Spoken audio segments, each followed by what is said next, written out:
Olá, amigos, boa noite, sejam muito bem-vindos mais uma vez à nossa live. Hoje, o programa dos Campos para a Rede tem a honra de entrevistar Rogério Uberaba, ex-jogador de futebol, palestrante, treinador de futebol, que vai bater um papo contando um pouco da sua história, da sua vivência no esporte. Rogério, seja muito bem-vindo, obrigado por ter aceito o convite, boa noite. Boa noite, tudo bom para você, Roberto Dantas? É um prazer falar contigo. O prazer é todo nosso. Rogério, me diga uma coisa, o nome, você não é da cidade de Uberaba, como é que surgiu esse apelido? E por você não morar, quem te deu esse apelido de Rogério Uberaba no futebol, Rogério? Olha, na verdade, quando eu cheguei no Rio Grande do Sul para jogar do Paraná, e já antes da Taça São Paulo, o pessoal me chamava de Rogério só. E quando eu vim, o Levi Coupe me trouxe para o Rio Grande do Sul, aí sim eu fui emprestado para Chapecoense e o Carlos Froner, o treinador Carlos Alberto Froner, tinha 3 Rogério e ele perguntou: de onde tu é? Eu falei: sou lá de Pirajuba. Eu nasci em Pirajuba, Minas Gerais. Aí ele falou assim: mas Rogério Pirajuba não tá dando aquele eco, aquela. E você sempre morou em Pirajuba? Não, faz tempo que eu moro em Uberaba, mas a minha infância foi em Pirajuba, a cidade dos meus pais, dos meus avós. Ele falou: Rogério Uberaba já melhorou um pouquinho, soa melhor. Então, por esse motivo, ele achar que dava mais conotação, aí pôs Rogério Uberaba. E a partir de 1987 eu trouxe esse nome comigo no futebol. Tá certo. E na sua família já tinha jogadores de futebol? Como é que surgiu essa paixão para você no futebol e você despertar que eu quero ser profissional? Na verdade, a minha família teve jogadores de muito boa qualidade. Isso há muito tempo atrás tinha o Vadir Lacerda, que foi um grande jogador de futebol, um meia, que foi do Uberaba Esporte Clube. Ele chegou aí no Corinthians, parece, uma época, né? E ele jogava com outro grande jogador, que é um grande amigo meu, ele, o Tati, o meia canhoto, que foi um dos melhores jogadores da história do Uberaba Esporte Clube, o Tati, e junto com os filhos dele, que são muitos amigos meus, né, de Uberaba, mas o Vadir Lacerda foi jogador e presidente do Uberaba Esporte. Era da família, porque é parente meu, né? O Pirajuba também saiu o Luvanor, né? Foi um grande jogador, o Luvanor. E Uberaba, Pirajuba e Uberaba, Rogério Uberaba. Apesar de ter tido outros grandes jogadores, como eu lembro aqui do Tonzinho, do Paulo Luciano, do Paulinho Rodrigues, que foi campeão brasileiro pelo Bahia. Então, no futebol, a gente tem uma lista, uma vasta lista de pessoas envolvidas que a gente conhece no futebol. Tá certo. O pessoal está interagindo, falou que agora, graças a Deus, realmente a gente se acertou aqui. Rogério, me diga uma coisa. É muito difícil, até nos bastidores a gente estava falando, eu também tentei ser jogador de futebol, não consegui ser profissional. É muito difícil, eu até falo que é o vestibular mais difícil do Brasil, porque são muitos milhões de garotos tentando a carreira de jogador. A gente vai ver as peneiras, tem centenas de garotos, e um ou outro é muito difícil. Como é que foi o seu na base? Como é que foi a tua carreira na base até chegar ao profissional? Olha, Roberto, se outras pessoas, não vou dizer eu, se outras pessoas tivessem na sequência que eu tive no início, as grandes dificuldades que eu enfrentei, as adversidades que eu enfrentei, de 100 você pegaria um só que continuaria para ser jogador de futebol profissional da maneira que eu fui, que eu passei. Então eu tive inúmeras dificuldades em todos os sentidos, né? Falta de apoio, falta de incentivo, falta de uma chuteira, falta de alguém me levar para jogar, me dar oportunidade. Então, na realidade, eu tive tanta dificuldade de jogar futebol profissional, mas eu era tão apaixonado por futebol, queria tanto ser jogador de futebol profissional, que por minha vontade, pela minha persistência, eu sou um cara muito atrás das coisas que eu quero, eu vou, e por isso eu acabei sendo jogador profissional, mas com tanta dificuldade que eu acho que poucas pessoas não abraçariam a causa, entendeu? E quem me dizia isso é um grande velho amigo meu, foi treinador meu, que falou assim que a força que eu tenho, a disposição, a persistência que eu tenho, são poucos que tinha, no futebol. E foi o grande lateral esquerdo, Nilo Neves, que foi meu professor, meu treinador na base do Curitiba, depois fui com ele para o Paraná Clube, lá eu me profissionalizei, depois de uma Taça São Paulo. E por ironia do destino, né, a gente fala assim, mas eu ganhei do Bayern de Munique, do poderoso Bayern de Munique, nós ganhamos de 3-1 do Bayern de Munique, e eu participei daquele jogo, nós jogamos contra a Alemanha, o Bayern de Munique teve na Taça São Paulo de futebol júnior em 85, foi, eu acho que 85, né, 86, não, 84 foi. E eu participei, nós ganhamos do Bayern de Munique. Então, quer dizer, eu ganhei de um grande clube de futebol, do poderoso, já no início da minha carreira. Ganhamos 3-1 do Bayern de Munique, na Taça São Paulo. Então, claro, tinha um grande jogador comigo também, que depois vieram a ser jogador profissional, que foi o Serginho, né? O professor Robson Gomes fazia parte, né? Que hoje é um dos maiores preparadores físicos do Brasil, professor Robson Gomes, e porque é daquela escola do Carlinhos Neves, lá, que ele foi para São Paulo e tal. Mas é um profissional, um fisiologista de altíssimo nível, né? O Robson Gomes. E o professor Nilo Neves foi que me incentivou no início da minha carreira, um cara que abraçou comigo, me deu oportunidade, e eu acabei jogando com ele, e aí eu comecei minha carreira ali. Mas eu vou te falar a verdade, Roberto, hoje, as facilidades, as condições que tem o pessoal hoje, os garotos, se enfrentasse 10% do que eu fazia antigamente, de subir em cima de caminhão para ir treinar, de ir treinar com a chuteira cheia de prego, e a bola ruim, calção ruim, eu assava o cara toda hora, não tinha dinheiro para comer, comia só um pedaço de pão e ia. Quer dizer, eu tive problemas assim, sabe, exorbitantes, que daquela época era normal, porque a gente não tinha, a estrutura financeira era muito ruim, né? Então, mas só por amor mesmo, só pela persistência que eu acabei sendo jogador de futebol profissional já ali depois que eu saí da Taça São Paulo. Maravilha. Tem aqui, olha, o Carlos Felipe, ele agora falou que está muito bom, graças a Deus, e também o Sidney foi jogador de futebol, jogou no Brasil, jogou em Portugal, está parabenizando você aqui pela live. E Sidney futuramente vai estar aqui com a gente também. Perfil de goleiros que ele enxerga como fundamental, que ele gostaria na sua equipe, o perfil de um goleiro que você gostaria na sua equipe. Isso é o Carlos Felipe Bender. O Bender. Um grande abraço ao Bender, né? Um grande abraço. É um garoto que começou lá um tempo atrás comigo, no centro de treinamento. Hoje é preparador de goleiro. Eu vou dizer uma coisa bem sincera para ti. Primeiro, o goleiro tem que ter extensão. Sabe? Ele tem que ser um jogador de extensão. Ele tem que alcançar a metragem dele ser boa. Principalmente na parte vertical, né? Você pode ver que goleiros baixos não tem muito, né? Muito raro ter goleiro de altura, de estatura baixa, né? Então, primeiro, o goleiro tem que ter uma extensão boa de mão, de altura, porque hoje se usa muito bola aérea. Bola aérea decide muitos jogos, né? Bola parada. E se cruza muito bola na área, muito mal cruzado, por sinal, né? Porque o pessoal estão mais levanta a bola na área do que cruza, porque cruzamento é um passe, não é levantar a bola na área e alçar para que o goleiro possa sair ou para as pessoas disputar. O cruzamento é um passe, é olhar o companheiro e fazer o passe em direção ao companheiro, para que o companheiro possa disputar para você fazer o gol ou cabecear. Mas a extensão do goleiro é importantíssima e flexibilidade, porque ele é alto, ele salta, ele tem mais os braços, então quer dizer, ele vai a 3,5 metros, 3, né? Então isso ajuda muito. Mas o jogador hoje, eu acho, da minha maneira de ver, como eu vejo os goleiros, o goleiro hoje, principalmente hoje, tem que saber jogar com os pés. Os goleiros estão trabalhando muito com os pés. Então, os jogadores têm que melhorar muito essa postura com os pés, de saída de bola, porque a precisão do passe quando você está sozinho é uma coisa.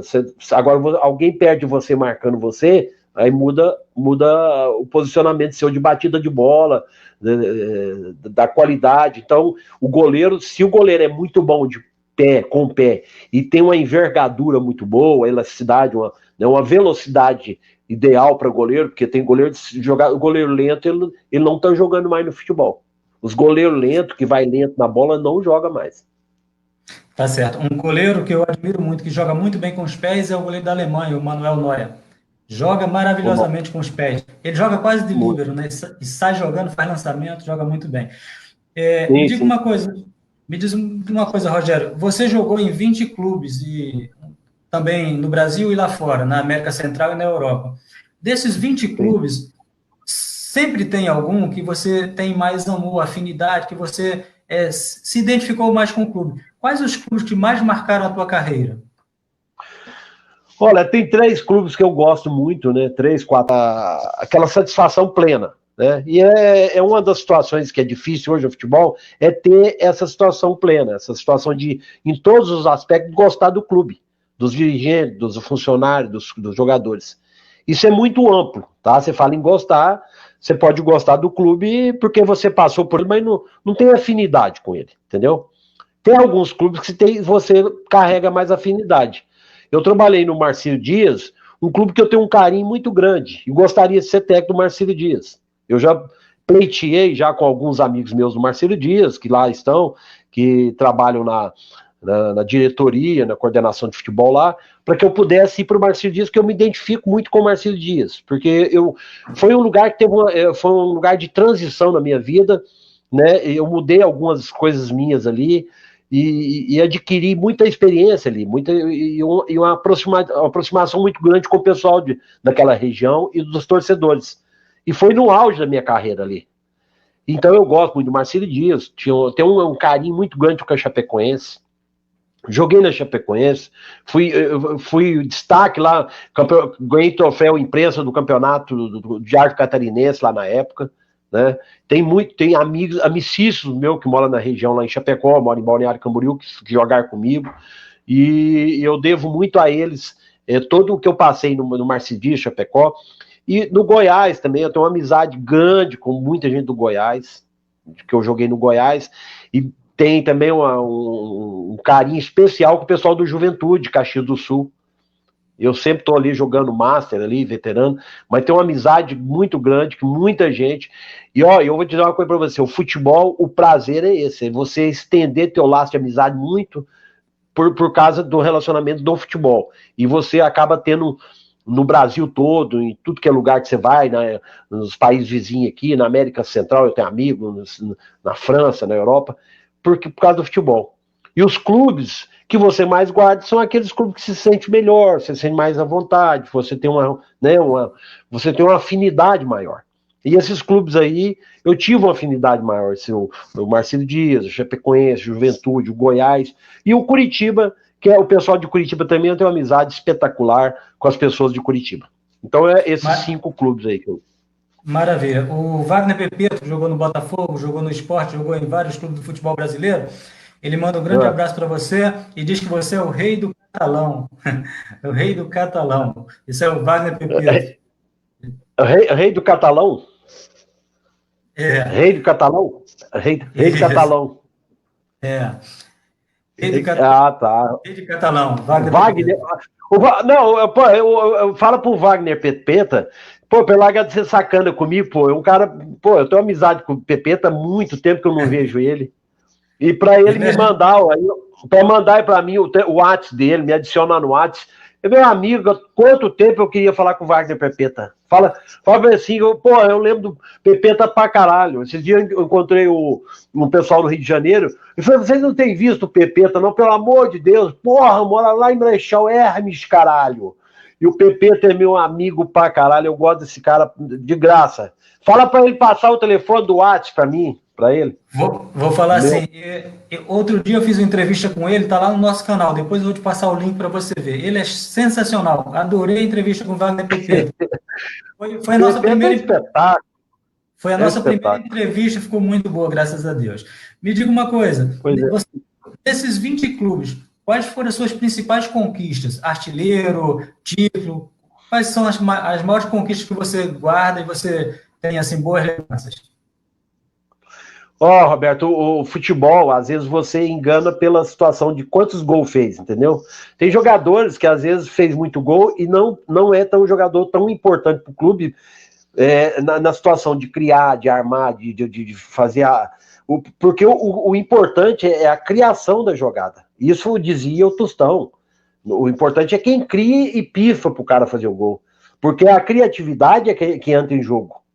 Você ser criativo, você ser um cara inteligente, abrir espaço. Hoje em dia os espaços estão muito reduzidos no futebol.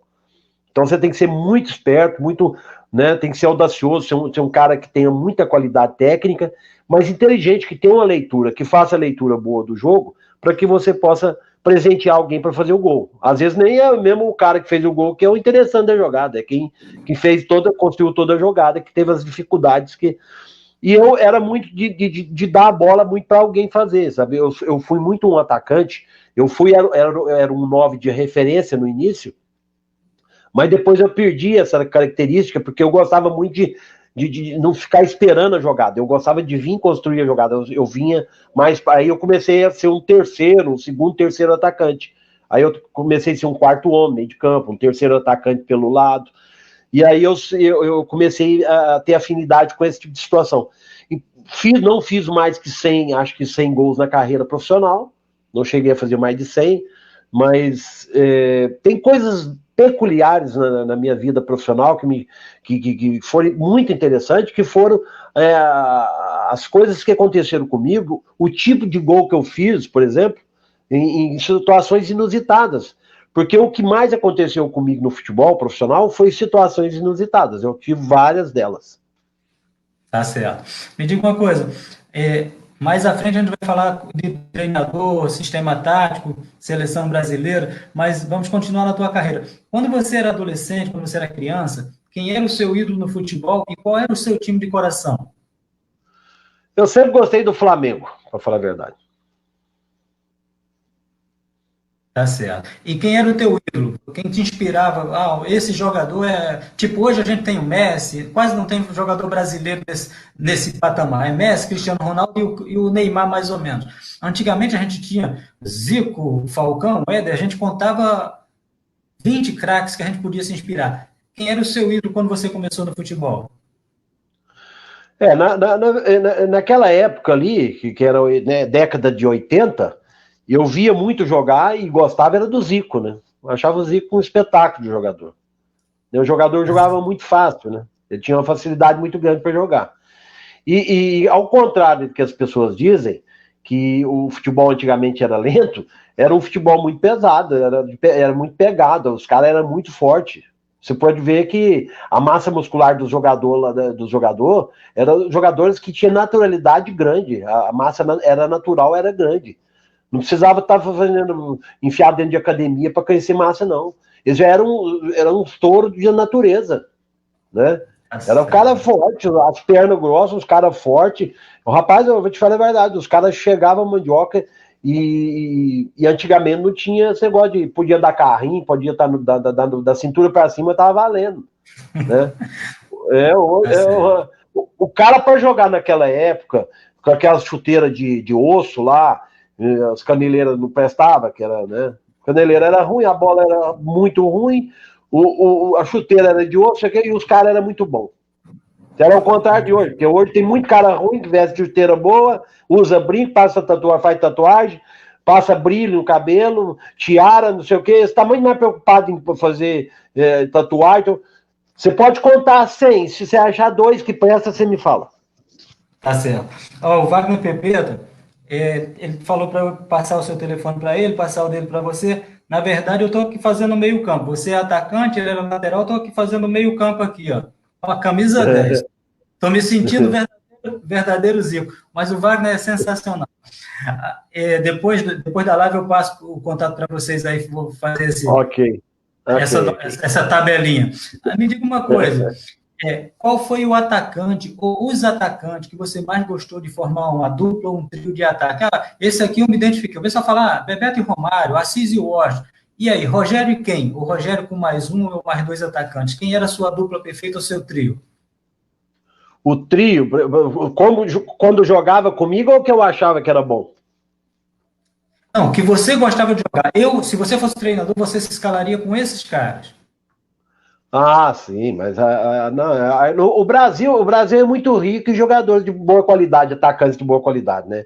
Tanto que os de boa qualidade, mesmo os bons mesmo, eles vão para fora, né?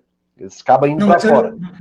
Mas eu digo que jogou com você, jogou comigo, jogou no Goiás, ou jogou no outro time. Esses caras aqui foram os que eu mais me entendi. Esses eram que eu queria formar uma sim, dupla. sim. Sim. Não, eu joguei com jogadores de muito boa qualidade. Ó, eu vou dizer uma coisa para você. Eu joguei com ponta direita, é o Sidney. O Sidney jogou no Santos, ponta direita, um jogador curto, de drible curto, de posse de bola, muito parecido com o Renato Gaúcho. Muito.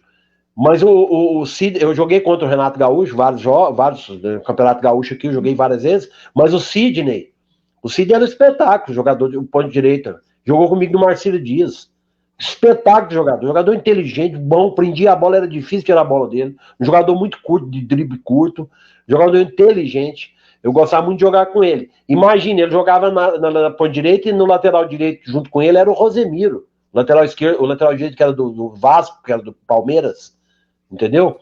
Aí do outro lado jogava ele do ponto direito e eu jogava do outro lado com o Claudemir, que era um dos grandes laterais esquerdos que eu joguei, que era do Joinville, né? Claro, joguei com o Jorge Batata, joguei com outros jogadores de muito boa qualidade, o Juventude também, o Gilberto o Capelete, que é muito amigo meu, que marcava muito bem o Renato Gaúcho na época. E aí eu acho que o Sidney, pelo lado esquerdo, e um centroavante que eu joguei foi muito bom também, que eu gostava muito, o Joel, né, e o Túlio Maravilha. Porque o Túlio Maravilha disputava até posição comigo no Goiás, né, uma época, no início da carreira. Quando o Gainete me levou, ele era reserva do Goiás. Mas ele era júnior, estava saindo do júnior para ir para o profissional. Depois que ele entrou no time também, não saiu mais. Porque ele começou a fazer gol e não parou. Verdade. Ô, Rogério, me diga uma coisa. A gente fala, a mídia fala, a carreira de jogador tem glamour, fica famoso, ganha muito dinheiro, aqueles que conseguem se destacar, mas essa não é a realidade para a maioria dos jogadores. Muitos jogadores de times pequenos acabam ganhando salários baixos, situações complicadas, e não tem esse glamour na vida, né? Tem uma vida que muitas vezes ele precisa ser jogador de futebol, e precisa ter uma outra profissão para poder ter uma renda, complementar uma renda. Nos times pequenos, principalmente o time que só joga os campeonatos estaduais. O que você diria para um garoto que está ali na base, que pretende ser jogador profissional? Quais seriam os seus conselhos para esse garoto? Porque não é o mundo, nem todo mundo vai chegar à seleção brasileira, nem todo mundo vai ser vendido para a Europa. Qual é o conselho que você diria para o garoto ali, ou que está fazendo uma peneira, ou que ainda está chegando na base de um clube? Roberto, eu já fiz algumas palestras em relação a isso, sabe? Em relação a desenvoltura do guri, do garoto, até chegar no profissional, sabe? Porque tem as etapas, né? Tem até a etapa 1, que é a etapa de início, tem a etapa 2, que é a etapa de adaptação, e a 3 para ser profissional, né? O antes, o durante e o depois, entendeu? Então, os momentos são momentos particulares, são momentos diferentes. O antes de começar, você tem que saber conversar com o menino, porque o menino possa entender o que é ser jogador de futebol profissional, porque não é tão simples assim. Isso envolve muitas coisas, a família, envolve os amigos, envolve a sua particularidade, o teu crescimento, o teu ir e vir. Vai começar a envolver essas coisas. E você vai ter que ter maturidade para suportar as coisas, suportar tudo isso. Né? Você vai ter que ter um suporte. Isso quem vai te dar é a tua família. A família é muito importante nesse momento. Só que a família ela pode ajudar e também, como pode atrapalhar também, porque a família às vezes atrapalha o andamento da desenvoltura do menino. Fica muito em cima, fica muito, sabe, dando muita esperança para o menino. Você tem que deixar fluir as coisas naturalmente no garoto, quando começa ali. Eu trabalhei com muito menino em centro de treinamento, na categoria de base, e os meninos têm que deixar fluir com naturalidade as coisas que ele tem de bom. Porque ele vai colocar em prática isso com o tempo. Ele vai desinibindo, vai soltando, né, ele fica inibido, ele vai soltando, vai se soltando, e daqui a pouco vai adquirindo confiança nos próprios movimentos. Esse é o início é esse. No início de médio, no meio da programação para ser jogador de futebol, aí vem a adaptação, que é a adaptação final, que é aquela da Taça São Paulo, é aquela que o menino já entrou na puberdade, que a testosterona tá pulando a 500 mil para cima, né? E aí já mudou o ciclo dele e ele já vem com mais segurança, mais segurança para jogar e muita insegurança para decidir as coisas. Então, mistura segurança para jogar e insegurança para decidir. As decisões são equivocadas. Foi no início da minha carreira também que eu tinha decisões equivocadas. Eu era muito jovem e pensava que sabia de tudo e que tinha que, mas eu tinha que aprender muita coisa. Eu precisava aprender muito para chegar ao profissional, porque o jogador dessa faixa ali de 16, 17 para 18 anos é uma fase assim, uma fase muito transitória, uma fase transitória de muita importância para te definir profissionalmente, sabe? Porque ali te dá uma carga específica para você se sentir e saber que se você tem aquela carga ali, você pode chegar a ser um jogador profissional. Mas você precisa preencher as lacunas que ficaram para trás, porque você tem que resgatar. Isso é óbvio, né? Em qualquer ser humano. Você vai amadurecendo, você precisa trazer coisas importantes para te recuperar o que você perdeu. Então você precisa te modelar melhor para você chegar profissionalmente, já está mais pronto para ser jogador profissional, porque ali já é a parte final, né? A parte final é o jogador profissional, tá? Mas essas coisas de guri pensar que é fácil, essas coisas que eu vou ficar rico porque todo mundo fica rico, é muito equivocado, né? Porque o país nosso vive em dilemas sérios aqui. O Brasil vive situações que se você opinar, você pode opinar de uma forma ou de outra, mas você pode ter certeza que o Brasil, 90% dos clubes não tem condição de pagar um salário de mais de 10 mil reais para um jogador. Isso todo mundo sabe disso. Então, você não vai ficar rico jogando em time pequeno. Com todo respeito, os times da Série D, Série C, lá, vamos pular assim, vou dar uns exemplos assim, sabe, lá no Mato Grosso, lá o Tangará da Serra, o Sinop até paga, mas não paga mais que 5, 10 mil jogador. Mas os times que são menores, no estado de Sergipe, né, os times do Lagarto, os times lá do interior do Alagoas, que eu joguei no CSA de Maceió, aqueles times miguelense lá, aqueles times pequenos, que lá são Murici, sabe? Então, esses times é só para você empurrar com a barriga com o tempo. Você vai empurrando o tempo à frente, você vai só alargando. Mas não vai te dar condições financeiras ideais para você seguir em frente à tua carreira depois, para fazer outras coisas depois. Então, eu estou dizendo assim, que o futebol, infelizmente, não tem estrutura adequada para muitos clubes para ter time de futebol profissional. E muitos desses times profissionais de futebol, que se dizem times profissionais, deveriam resgatar os meninos da região, da cidade, e fazer bases consistentes. Fazer time de futebol de base consistente. A base é que vai dar o suporte para o time profissional. Se você não tem condição de ter um futebol de base, você não pode ser um time de futebol profissional. Você não pode ter. Porque você tem que ter um resgate, você tem que dar prioridade ao pessoal da cidade, ao pessoal da região. E aí tem muito menino bom. E você abraça essa situação, você acaba fazendo um time de sub-18, sub-20, para ser o time profissional do clube. Não precisa trazer jogadores caros só para passar uma temporada de 4 meses ali, que não tem convênio, não tem ligação nenhuma com o clube.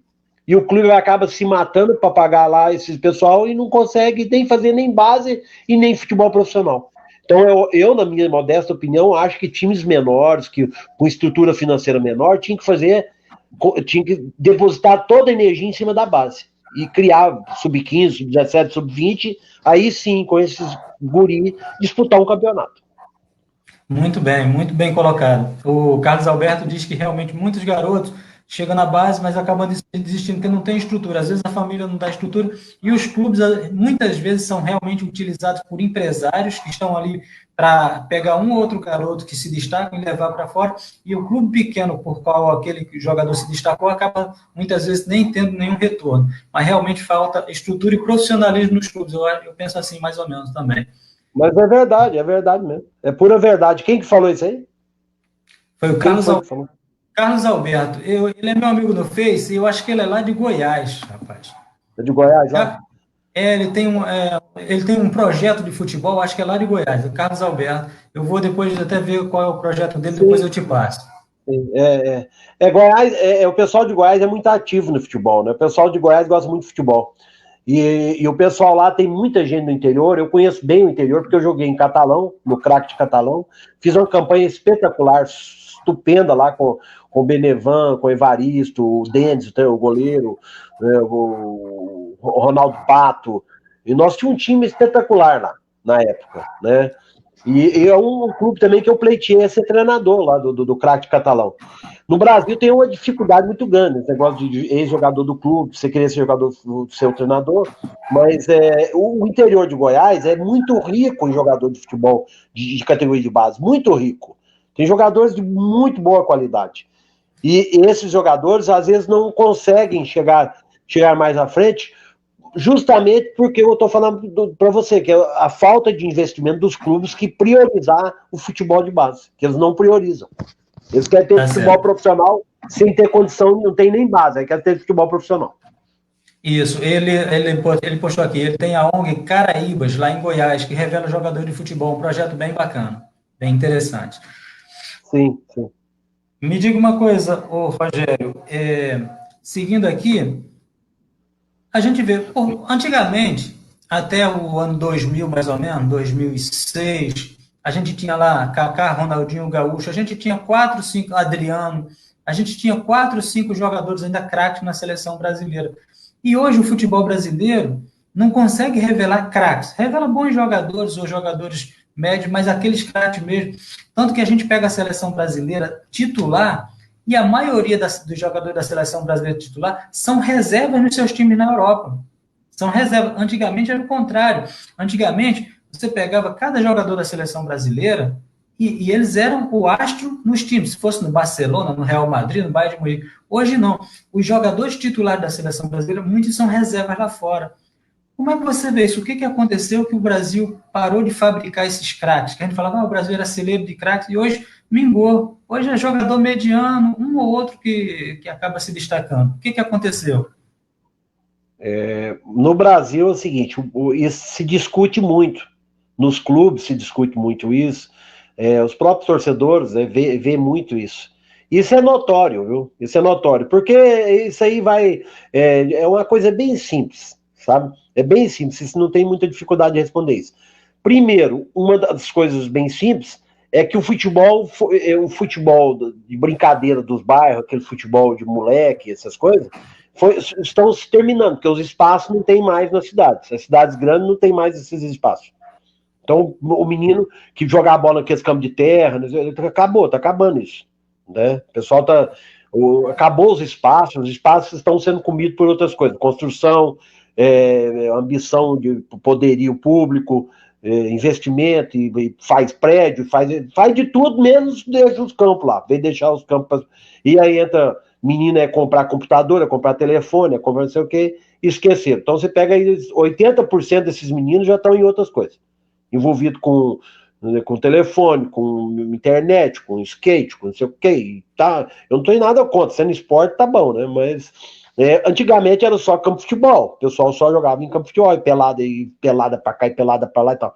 Acabou, você conta nos dedos, onde você passa e tá vendo um joguinho de futebol.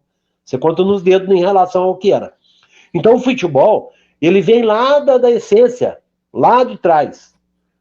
Ele começa lá atrás, lá na essência, menino de 4, 5, 6, 7 anos ali, brincando ali no campinho. Ali começa. Os craques, eles são revelados desses campos. Você pode ver que a maioria, se você for contar, o Zico veio lá lá não sei da onde, longe pra caramba, lá da Gávea, ele andava 5,5 km, pegava um ônibus, vinha com a chuteirinha fazer teste no Flamengo, em Quintino, né? Parece que era Quintino, pertinho de mim aqui, eu moro em Madureira. O Zico vinha de longe, o Ronaldinho Gaúcho vinha de longe aqui da Restinga, não sei da onde, aqui das beiradas de Porto Alegre para vir treinar no Grêmio. Era menino de vila, era menino das vilas. Os grandes craques, você pode dizer, o Neymar também era lá de Santos, não sei se era, né? Mas eu acho que era humilde, era dos lugares mais humildes, jogava pelada naqueles campos lá, entendeu? Essas essências aí não tem mais. Isso aí acabou. E é aí que surge o craque. E aí vai de encontro aquilo que eu te falei, que o jogador, as coisas que o garoto faz, aquilo vai nascendo naturalmente dele, aquilo nasce com ele, é naturalidade de movimento, naturalidade de precisão de drible, de ter alegria de fazer o movimento. É isso que está faltando, sabe? Parar de querer introduzir uma coisa forçada num jogador de base. Você chega nas bases dos clubes, eu já pleiteei para ser treinador da base do Juventude, do Chapecoense, do Goiás, porque eu ensino o guri a fazer um movimento de acordo com a capacidade que ele tem de movimento. Ele tem que explorar o que ele tem. E tem muito menino que recolhe os movimentos, recolhe o que faz de qualidade, porque o professor, o treinador da base do clube não quer. Quer que ele faça padrão, quer tática padrão, sabe? Participa das duas linhas, adianta, né? Aí o cara está muito preocupado com linha, com ordem tática, do que a própria construção pessoal, de conhecimento, de qualidade dele. Ele não pode, porque ele tem que entrar em outro ritmo. Então tira muito o menino, hoje, os jogadores da base, e que quer introduzir, é muita introdução de sistema tático, de programação, de programação reduzida, Concordo. Esses feedback aí, isso não resolve. O que resolve é a qualidade do menino, é o que ele tem de essência, o que ele traz de bom nele. Ele tem que executar o movimento que ele sabe, e ele vai melhorar em cima daquilo, ele vai ter uma melhora em cima da sequência do trabalho. Mas não forçar o garoto. Eles forçam muito. Aqui no Brasil é muito querer padronizar, porque na Europa faz. Nós estamos no Brasil. Nós estamos, sabe, Europa, quem foi para a Europa, como eu tive 3 anos na França, na Europa lá, quem não foi, poderia ir para saber o que é um trabalho de campo, de recuperação, de energia, de introdução de trabalho técnico, introdução de fundamento. Tem que ter fundamento. A base hoje só dá campo reduzido, isso aqui, joguinho campo reduzido, e, sabe? Só isso. Vira só nisso, e futebol para lá, que é para cá. Tá. Rapaz, eles perderam de parar de dar fundamento. Por isso que os laterais não sabem cruzar. Você chega na seleção brasileira, os caras não sabem cruzar a bola. Isso é culpa lá da base, lá de trás. Que os caras não têm paciência de pegar 30 bolas e pôr o cara cruzar no fundo do campo direito, fazendo arco para a bola sair do goleiro. Rapaz, você pode contar nos dedos, me diga lá se você não conta nos dedos os laterais que tem no Brasil hoje. Não vamos longe. Vamos aqui, o lateral esquerdo do Grêmio não sabe cruzar uma bola. O lateral esquerdo do Grêmio. Pô, do Grêmio, ganha 300 mil por mês, quase mil. Para chegar no fundo para dar um cruzamento, um Deus nos acuda. Vai, pergunta pro Wagner Pepeta se eu tô mentindo. Entendeu? Então, o Brasil tem bons jogadores, de boa qualidade que vem, e eles vêm estragando os meninos, vem estragando. Porque o pessoal da base estraga muito os meninos. Tem base aqui no Rio Grande do Sul que gasta 4 milhões na base, 5 milhões por mês. E não faz um jogador por ano. Olha se tem condição isso. Se você não tem que fazer 5 jogadores colocar à disposição do profissional por ano. Se você gasta 4, 5 milhões na base por mês. Não é verdade? Com certeza. Então eu estou errado. Então eu acho que eu estou errado, porque eu acho dessa maneira. Se você está gastando muito dinheiro, você tem que qualificar o teu grupo e colocar à disposição do profissional jogador de alta qualidade, prontos para o profissional. Se você não fizer isso, você está errado dentro do clube. Não é verdade? É verdade. Não pode falar. Não, o Sidney fala que realmente os caras têm muita dificuldade de tocar uma bola, de fazer um cruzamento. E o Bender fala que realmente isso, os clubes pequenos não querem gastar na base, ou quando gastam, acabam investindo muito mal. Ele fala aí do Paraná, da base do Paraná. E realmente não revela jogador. Eu penso que é um pouquinho assim, olha. Eu fui aquele moleque que jogava bola na rua. E a gente na rua, a gente dava caneta, dava chapéu. Lá na minha terra a gente falava balãozinho, lençol. A gente tinha liberdade para improvisar, para fazer o drible. Você chega numa escolinha, hoje tiraram os campos de rua, o futebol de rua, e botaram essas escolinhas. Né, essas escolinhas society. E o garoto chega ali, ele é muito controlado. Você, olha, primeira coisa, você pega e toca. Não, meu amigo, deixa o garoto usar a sua individualidade, o drible, o gingado. É isso que eu realmente... Aí o garoto cresce, tá lá com 15, 16 anos, ele pega e toca. Quando muito, ele pega e toca. Antigamente a gente via, fala Mauricinho. onde é que a gente tem um ponta-direita que chegue perto do Mauricinho? Né? Para não ir lá para Garrincha, não. Fala no Mauricinho aí, que foi mais ou menos contemporâneo. Mauricinho pegava a bola, era 1, 2, 3, ele ia para cima e fazia jogada, fazia gol, dava passe. Sim, hoje você chega no futebol de base aí, meu amigo, o jogador não pode driblar. Se ele dá 2 dribles, o técnico chama ele, vem cá, você tem que fazer o que a gente está mandando. Então tira a criatividade. Infelizmente. Ô, Roberto. Oi.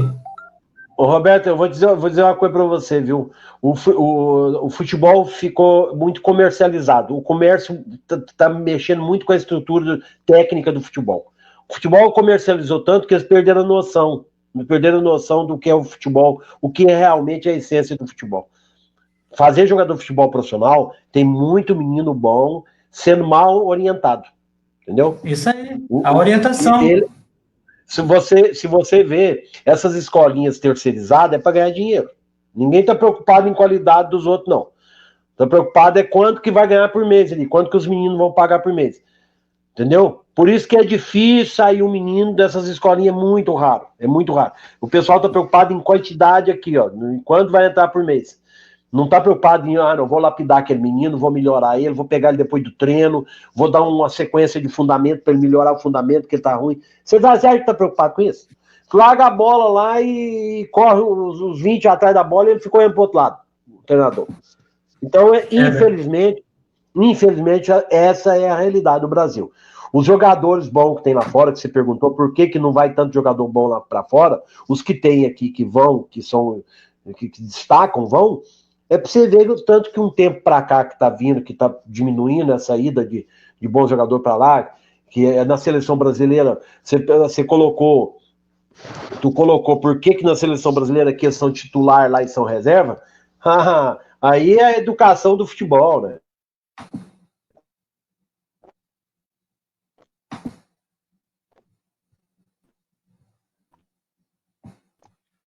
Rogério, seu áudio falhou, Rogério. Seu áudio. Tenta reconectar o seu fone de ouvido.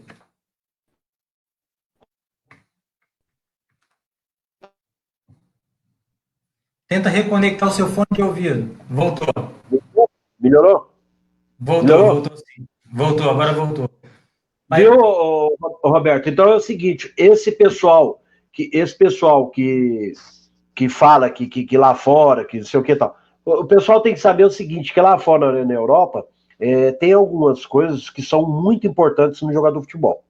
Primeiro, ele tem que ser altamente competitivo com a bola e sem a bola. Tá? O jogador tem que saber, tem que participar de marcação.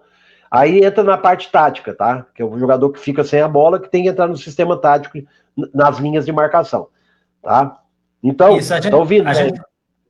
Perdão, a gente vai começar agora como treinador. Estou te ouvindo, sim, dessa parte tática. Mas eu entendi o que você falou. Tá, aí só para te completar aqui, esse jogador tem outra situação que ele tem que ter aqui, que não tem no Brasil, sabe qual que é? Você não sabe? O que ele não tem, o que ele tem que ter lá fora e não tem aqui, você sabe qual que é? Os fundamentos, Não. O que ele tem que ter aqui, lá fora, o que ele não tem aqui, que a maioria não tem, eu vou dizer para você, é falta de troca de velocidade. Trocar a velocidade. Jogador na Europa tem que trocar a velocidade. Que corre em cima da corrida. Ele corre mais veloz em cima do que ele está correndo. Entendeu? Então, isso na Europa é comprado. Então, ser competitivo, ser um jogador que participa sem a bola com a bola e ter alta troca de velocidade. Quem troca velocidade, eu vou dizer um jogador para você que troca velocidade e você pode olhar ele. Quando você estiver vendo o jogo na Europa, o Cristiano Ronaldo troca velocidade. Tá? Ele tem uma velocidade, ele tem outra velocidade em cima da velocidade dele. Esses jogadores são raros. E o jogador aqui no Brasil gosta muito de se arrastar, come picanha demais, né? Come demais, muito, gosta de uma picanha, de uma carne gorda, mas a bunda cresce muito e se arrasta muito também. Porque carregar uma bunda grande é difícil, viu? Tem muito jogador bundudo. E aí você pode Pode ter certeza, parece brincadeira, mas no fundo tem um pouco de verdade. Tá? Eu vou dizer uma coisa para você. Tem um centroavante aqui que jogou no Grêmio, eles inventam aqui no Grêmio, no Inter, eles inventam trazer jogador que não dá mais para trazer. Esse dia eu estava discutindo com o Larry, que foi um grande zagueiro, o Larry, grande amigo meu, foi reserva do Internacional do Figueroa, ele jogou no Caxias aqui, no 15 Piracicaba, no Criciúma, um amigão meu, gente finíssima, da melhor qualidade, o Larry. E o Larry, eu falei para ele, Larry, ele é torcedor do Internacional, falou, não, nós estamos trazendo um atacante agora, o Alexandre Pato. Eu falei assim, Larry, esquece esse jogador, Larry. O Cristiano Pato já desfilou lá com a princesa de Mônaco, e já entrou lá, foi para a Itália, voltou para cá, estava no Banco de São Paulo. Não quer nada com nada, rapaz. Ele já é preguiçoso de natureza. Você não pode querer repatriar um jogador que já colaborou lá com o Internacional quando foi campeão do mundo. Lá, ele tinha 18 anos, tudo bem, deu uma colaborada. Teve outra passagem aqui horrível também. Ainda quer repatriar, que tá no só. Não tem. O rapaz que quando veio pro Grêmio, eu falei assim, ó, é uma nhaca em cima de nhaca. O jogador que não quer nada com nada, aquele André, centroavante. Aquele rapaz, ele tem que querer alguma coisa na vida, ele não quer nada com nada. E mesma coisa do outro, do que é preguiçoso para trabalhar, a preguiça dele de campo te cansa olhar. Você sabe qual que é, né? Que eu tô falando desse que agora estava no Grêmio, que foi embora. Que eu falei para ele que não ia dar certo o 10 lá, o Thiago Neves. Thiago Neves. Tem jogadores que não vão colaborar, não vão mudar o sistema dele. Você olha o jogador preguiçoso, não gosta de treinar, tá sempre numa nhaca, machuca mais do que joga. Esse jogador já deu, já foi o prazo deles. Ele pode ir agora participar de uma segunda divisão, de uma Série C, até vai ser colaborar para essas equipes aí que precisa. Mas o time de futebol de primeira divisão que está lutando na Libertadores, que a dinâmica é altíssima, a dinâmica de jogo é violenta, sabe? A intensidade, que usa muito hoje intensidade, ela é violenta. Então, esse jogador que já está no bico do urubu, já foi, já. Você pode usar ele de outra forma. Você acha que o D'Alessandro tem condição mais de jogar no Internacional? Um baita de jogador, mas ele não consegue, o ritmo dele é 20 minutos no máximo. Ele passou dos 30 minutos do jogo, ele tá mortinho, ele não consegue acompanhar o ritmo do jogo. Tecnicamente, nunca teve um jogador tão bom no Internacional como o D'Alessandro. Mas hoje o futebol não está envolto só nisso. Está envolvido em precisão de movimento, mas está envolvido na marcação. O sistema de marcação é importante hoje. Porque você rouba uma bola e faz um contra-ataque, você faz um gol. A roubada de bola é uma arma de contra-ataque. Não é verdade? Verdade. Então, eu estou dizendo para você, eu tenho minha opinião, outros treinadores também têm a opinião deles, mas eu vejo dessa forma, entendeu? O pessoal está concordando. O pessoal está concordando. O Sidney falou, troca de velocidade e mudança de direção. Aí o Michael Bennett falou, você falou tudo, é isso aí. Tem jogador que parece preguiçoso. Eu vejo alguns jogadores, o Rogério, que tem um potencial, que eu acho que tem um potencial muito grande, mas não desenvolve, talvez por preguiça, não sei se é condicionamento físico. Eu vejo isso. O Ganso ainda é novo. O Ganso parece que se arrasta em campo. Aí, o Gustavo Scarpa, baita jogador, mas parece que tem dia que ele está com preguiça. E o próprio Lucas Lima, no Palmeiras, habilidoso, chuta bem, dribla bem, faz ótimo lançamento, mas tem dia que parece que está sumindo de campo, parece que se arrasta em campo. Aí não sei se é aquele comeu demais, está pesado, o que acontece? Mas isso aí foi isso que eu falei para você lá atrás. Lá na formação do menino, é muita coisa, muita pompa, né? Muita cheio de porque ele é o craque, porque ele é bom tecnicamente, e ele começa a esquecer as coisas que vai manter ele com essa qualidade técnica. Tem que ter o que vai manter, que é a condição física, a estrutura física, a estrutura muscular dele, né? A parte fisiológica dele tem que estar boa. Então, isso é que é importante também saber que o menino tem que ter para depois aliar na técnica. Porque só a técnica dele, ele vai uma hora ele vai e para, ele trava. Ele não consegue alinhar a técnica com a velocidade que está o futebol hoje. O futebol está muito veloz, os espaços estão muito reduzidos. Então, se você, não cuidar de você, não te alimentar bem, não fazer uma academia, não ser um atleta profissional, porque nós estamos falando em atleta profissional, Sim. né? Porque tem um atleta de futebol profissional e tem um jogador de futebol. O jogador de futebol não quer nem saber de nada, acabou o treino, vai embora, não faz uma musculação, não faz um reforço muscular no posterior, ele só quer que a perna fique bonita, mas um reforço atrás na posterior que precisa, não faz, né? O Brasil está muito, apaixonado com esse negócio de visualização. Vou sair no Face, vou para a revista, vou tipo um brinco aqui, vou ficar mais bonito, uma tiara. Eles estão numa preocupação com isso, e isso não dá dinheiro para ninguém, isso não dá lucro para ninguém. Isso só dá visual, né? A parte visual. Mas a parte definitiva de importância, pouco, não tem muito, não. Então você tem que saber separar as coisas. Tem momento para uma coisa, momento para outra. E o período do jogador, que o jogador faz perdurar ali naquele período dele ganhar dinheiro, que é a época ali de 20 anos, 21 anos, que ele começa a ser jogador de futebol profissional, 20, 21 anos, até 32 ali, é o período que ele pode ganhar dinheiro. Ali tem 10, 11 anos para ele ganhar dinheiro. E para ele extrair o máximo de energia que ele puder em cima do organismo. Para que o organismo aguente esse impacto que é jogar futebol profissional, não é igual jogar uma pelada, um futebol amador. Você está jogando contra outra equipe também, que vem se preparando da mesma forma que tu, e você vai confrontar com adversários que estão na mesma ideia que você. Entendeu? Ele tem que mostrar, o clube está pagando ele, você está concentrado, ele também, ele está treinando, você está treinando, você vai confrontar com um cara do seu nível de capacidade. E ali os detalhes são definitivos. Detalhe de estar abaixo do peso, te alimentar bem, descansar bem, jogador que descansa bem, te alimenta bem, que faz um complemento de trabalho. Esse é o jogador de futebol profissional, meu velho. Pergunta se aquele Zé Roberto, que jogou até 42 anos, 44 anos, quantas vezes ele ficou fora por lesão? Agora você pega os meninos novos aí, que nem começou a jogar, já tá lesionado, tá no departamento médico.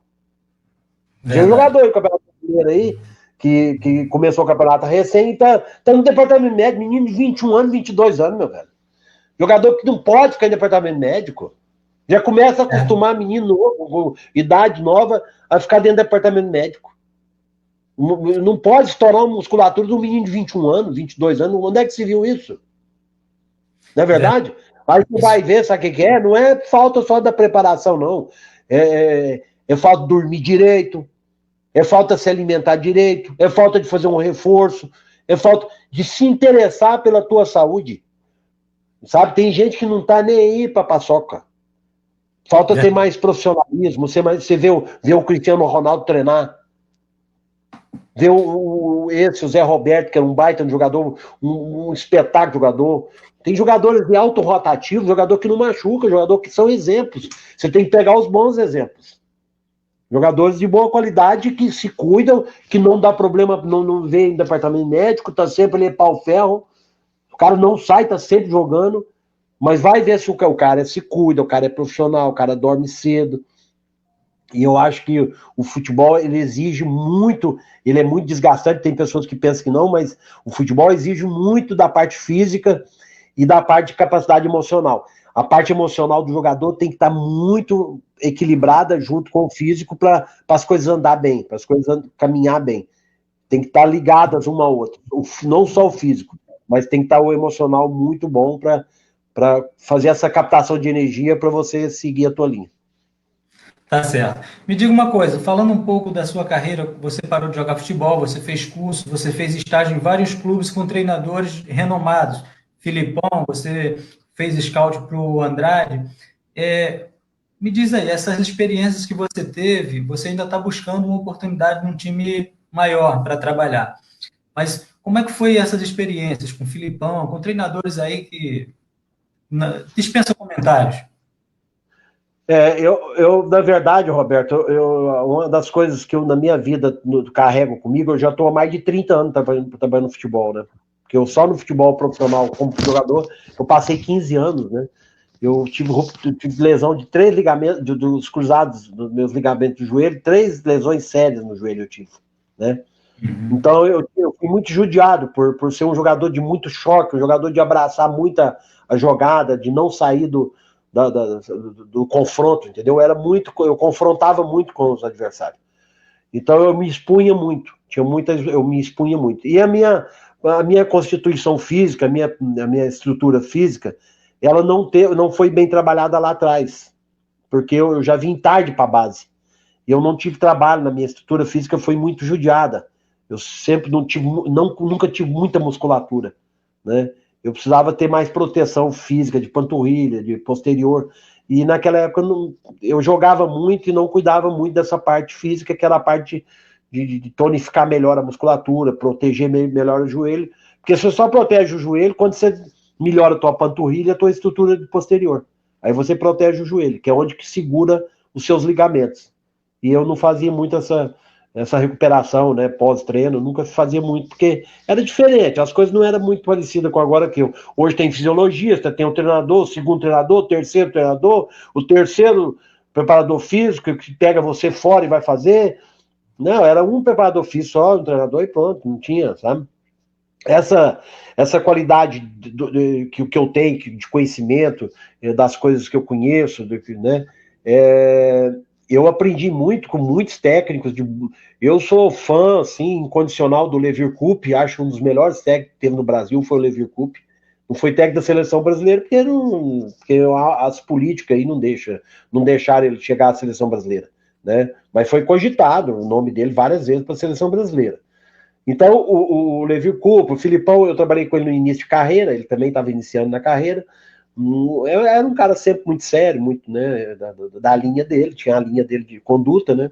Também com o Celso Roth também, que foi meu preparador físico, depois foi treinador também do Grêmio, joguei contra ele, trabalhei com ele também, né? O próprio Andrade, que é meu amigo particular, tem um carinho grande com o Andrade, mas a gente tem uma amizade muito aberta, assim, a gente conversa muito. Quando eu vou no Rio de Janeiro, eu visito o Andrade, né? Minha irmã mora lá no Rio de Janeiro, eu falei para você, ali perto do Grajaú, no Andaraí, ali. E esses técnicos que me ensinaram, como o Milovan Djordjic na Iugoslávia, que é de Sarajevo, trabalhei com ele na América Central, joguei uma CONCACAF na América Central, fiz um gol de bicicleta antológico lá no estádio do Juan Barraças, lá em São Miguel, uma cidade de 800 mil habitantes, perto do Pacífico, jogando um jogo contra o El Roble, de Honduras. E eu fiz um gol de bicicleta maravilhoso. Eu tenho um desenho, eu tenho um quadro no quarto do meu filho, eu dando a bicicleta. Aí uns amigos meus me falam, né? Você tinha que fazer esse gol aqui no Maracanã. Aí você ia pôr a placa, né? Agora você foi fazer o gol lá perto do vulcão do Santa Helena, lá perto do El Vicente, lá na Guatemala, lá, porque lá nem o pessoal não vai ver, né? E eu fiz as gols de bicicleta lá, e eu trabalhei com o professor Milovan, que me ensinou muita coisa, o Milovan Djordjic, que foi bicampeão mundial no Estrela Vermelha da Iugoslávia. Ele foi bicampeão mundial. E eu aprendi muito com ele, o René Delamer também, que eu fui para a França e fui conhecer um cara que trabalhou no Bordeaux da França. Depois eu tive com ele no Bastia, no Olympique, no Bastia, na Ilha da Córcega, quando eu não fiquei lá porque teve um acidente do estádio do Furiani, e eu fui para o continente trabalhar nesse time da segunda divisão lá. Mas o contexto de tudo isso é que eu aprendi muito, eu tive mais de 35 técnicos, iugoslavo, franceses, técnicos brasileiros, técnicos aqui na América do Sul, também teve um outro técnico ali que eu trabalhei, o Zé Carlos, o Cuca trabalhou comigo, mas não como técnico, como jogador. A gente tem uma vasta, um leque extenso de amizades relacionadas à área técnica, e você vai aprender. Nesses cursos que eu fiz também foi muito importante, acabei fazendo estágios no Flamengo, no Fluminense, mas eu vou dizer uma coisa para você, no Brasil, a minha dificuldade de inserção na área técnica, ela passa muito mais pela política. Muito mais não, ela passa totalmente pela política, porque eu não consegui de treinar uma equipe que seja da segunda divisão do campeonato estadual do Rio Grande do Sul, do Paraná, Santa Catarina. Eu acho que eu sou preparado e tenho condição de assumir um time profissional da primeira divisão de Santa Catarina, Rio Grande do Sul, qualquer time aqui, um Aimoré, Novo Hamburgo, eu tenho condições. Eu não, sabe, eu respeito os profissionais que ali têm, né? Mas eu não sou abaixo deles, em conhecimento, para dar trabalho, para montar equipe competitiva, fazer uma equipe forte andar. Eu não tenho dificuldade para isso. Mas eu preciso ter minha oportunidade. E as minhas oportunidades, se eu te contar, você vai rir. Que é empresário pedindo dinheiro para mim para me levar para clube. Se eu pagar tanto, ele me leva. Quer dizer, então eu não tenho na minha capacidade, eu tenho que pagar para mim ir. E aí o empresário é um absurdo. Aí o empresário vem falar para mim, não, eu acho que você está fora da realidade, porque o futebol no Brasil é assim, se você não pagar, tu não entra. Fala isso. Mas não, eu estou achando que não. É o que mais acontece. Tem muito cara competente aí que quer entrar no futebol e não, se não pagar, não vai entrar. Tem que dar dinheiro para os caras. Agora eu vou dar dinheiro para os caras, eu já custei fazer curso, custei pagar para me especializar, para mim trabalhar. Para mim, agora tem que pagar para o cara para mim trabalhar. Aí o clube chega lá, não me paga, eu perco o dinheiro. Não, então, tem que pagar. O cara tem que ele tem que te dar a oportunidade de você mostrar seu trabalho, nada de dinheiro. Isso é um absurdo. Eu vou te falar a verdade. No Brasil, tu sabe, tem coisas assim que a gente não acredita. Covardia, isso. É uma covardia. Eu peço a entrada nesses clubes. Rapaz, eu estou pedindo para que deixe eu trabalhar, porque eu possa apresentar um trabalho, uma programação de trabalho. Eu sou bom para fazer um cronograma mensal de trabalho dentro do clube, sabe? E eu gostaria de fazer isso, de ter essa oportunidade, essa liberdade de fazer, e mostrar a capacidade que eu tenho de montar uma equipe. Eles não abrem para mim, cara. Aqui no Rio Grande do Sul, estou cansado de pedir os clubes aqui. Aí teve um cara que falou para mim assim, Beraba, se você não for amigo do Noveleto, tu não entra. Tem que ser amigo do presidente da federação. Rogério, deixa eu desligar aqui. Só um segundo, por favor.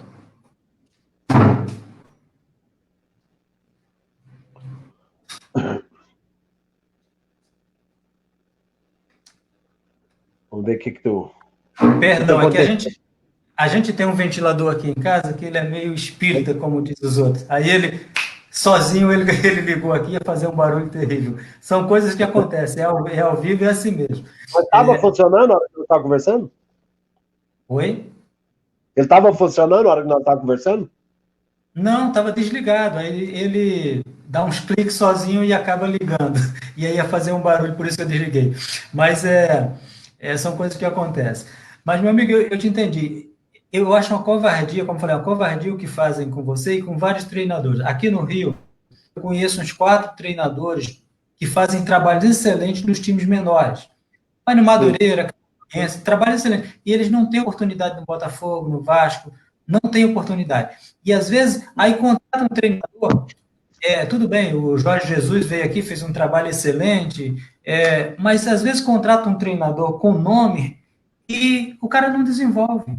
Não desenvolve. E às vezes esses que não têm tanto nome, como é o teu caso, você não tem nome ainda como treinador, mas você viveu 35 anos de futebol, você conviveu com os maiores treinadores do futebol brasileiro, não dá oportunidade. A palavra que eu descrevo isso é covardia, infelizmente. Vivemos no Brasil, esse é o Brasil. Mas você vai conseguir. Com a graça de Deus, o teu esforço, você vai conseguir. Me diga uma coisa.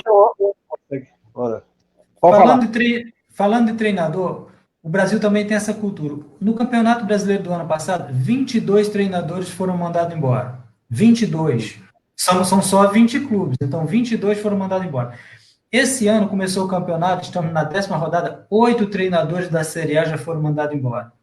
Como é que você vê essa instabilidade, o cara não tem tempo para trabalhar, está só na 10ª rodada, 8 já foram mandados embora. Como é que você analisa essa situação, Rogério?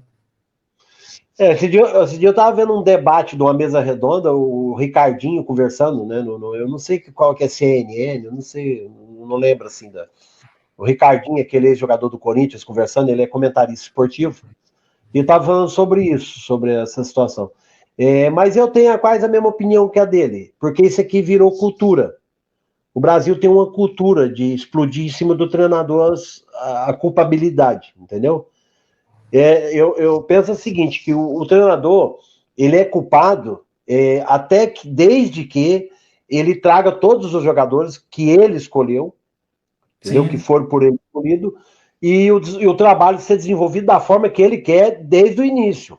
Se todos os jogadores não estão respondendo e ele desenvolveu um trabalho que ele trouxe todo jogador e a coisa não andar, bom, aí sim, ele tem a parte de culpa, porque ele que contratou esse jogador, ele trouxe todos esses jogadores e a linha de trabalho é dele, uma linha que ele acha que não está dando certo, bom, aí pode ser que seja interessante trocar. Mas chegar num clube que ele não trouxe o jogador, ele não tem a mesma linha de trabalho, ele tem que ter o tempo para resgatar da forma que ele quer.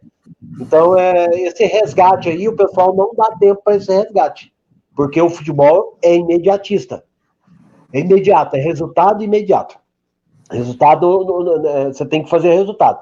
Não adianta, eles não dão arrego para treinador que passa 3, 4, 5 jogos sem ganhar. É difícil.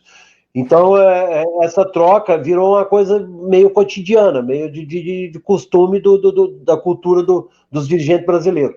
Mas não é o ideal, não é o ideal estar trocando tanto, né? Porque pode ser que a adaptação ela vai surgir ali de um mês, 2 meses ali depois, ela pode surgir a adaptação que o treinador quer colocar na equipe. Mas eu acho que não é o caminho, não. Mas a cultura é essa. E, infelizmente, o Brasil tem essa idiotice, né? Porque isso é uma idiotice. Na verdade, a maioria dos diretores são bem equivocados, né? Diretoria, o pessoal que mexe com a parte de diretoria, a maioria são muito equivocados, né? Nunca deram um chute em lugar nenhum e é diretor de futebol, outro é executivo não sei da onde de futebol, outro é... mas não sabe cruzar uma bola. Aí fala que sabe futebol, porque no Brasil todo mundo conhece futebol, todo mundo é treinador. Técnicos são pouco, mas treinador, todo mundo é treinador. Tá certo. O Michael Bennett falou que já fez uma live, ou participou de uma live com você, tá mandando um abraço e convidando você para ir treinar lá o time da Glória, o Glória da Vacaria. Glória, meu time, Glória da Vacaria. É o Michael Bennett. E Não, vou com o maior prazer ser treinador do Glória de Vacaria. Eu vou mudar a ideia e a direção daquele time do Glória de Vacaria. Porque sempre eles estão habituados sempre à mesma coisa. Eu mudaria a ideia de futebol e faria o futebol andar lá. Tá certo. Quem sabe não vai ser um começo, né? Deus é quem sabe do futuro. Viu, Maicon? Respondi a tua pergunta aqui para o Rogério. Ô, Rogério, me diz uma coisa, meu amigo. A gente não vê, a gente vê na seleção brasileira, o Thiago Silva vai estar aí para a próxima Copa com idade muito avançada. O Marquinhos está jogando lá no PSG de volante, não está jogando de zagueiro.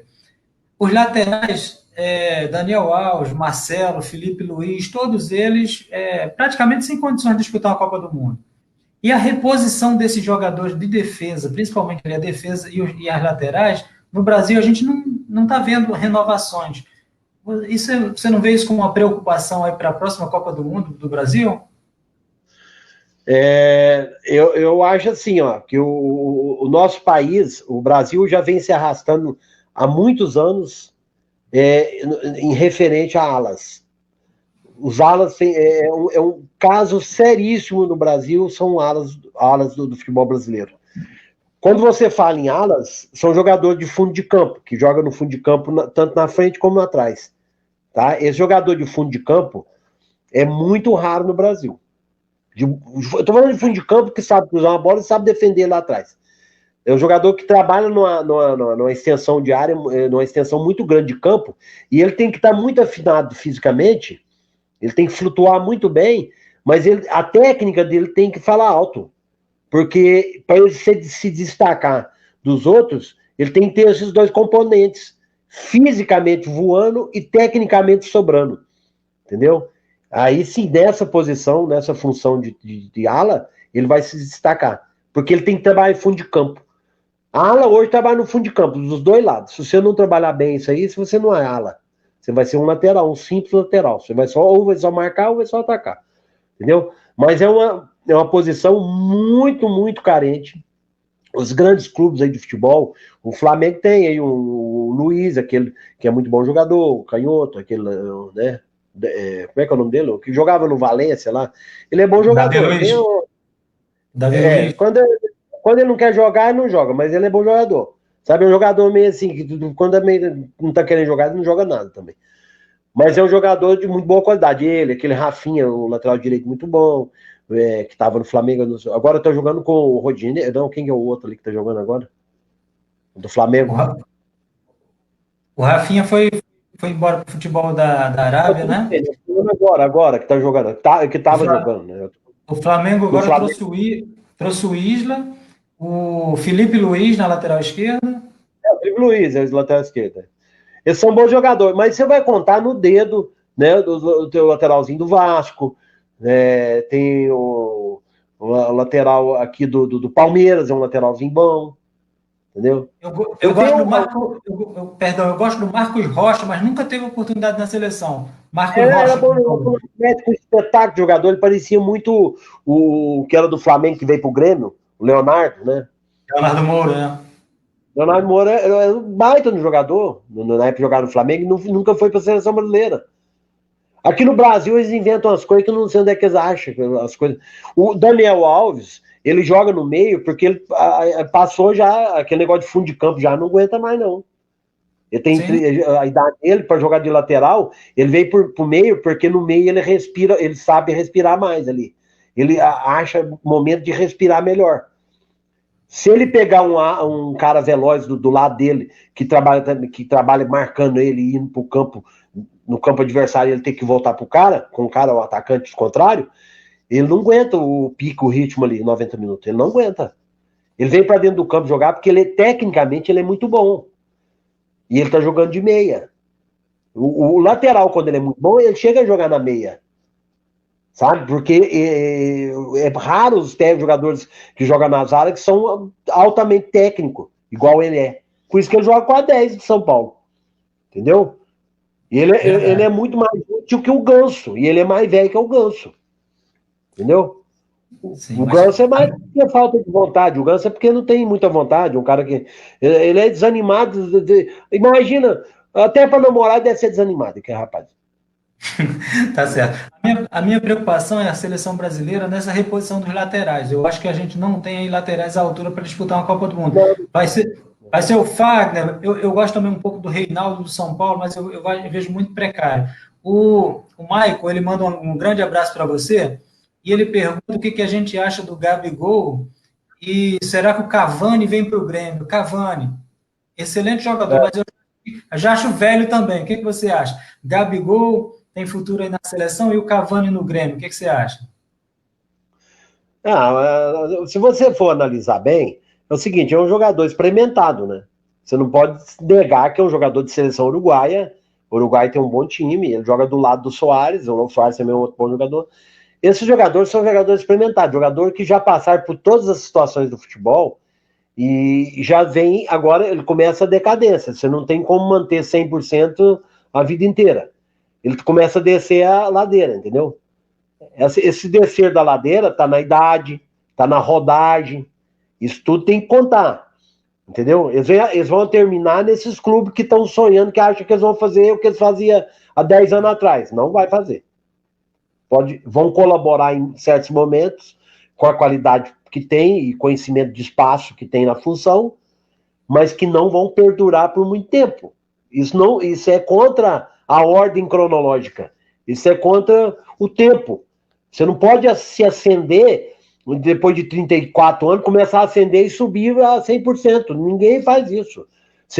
Você foi ao topo e você descerá. Você terá declive, você entra num declive da tua carreira.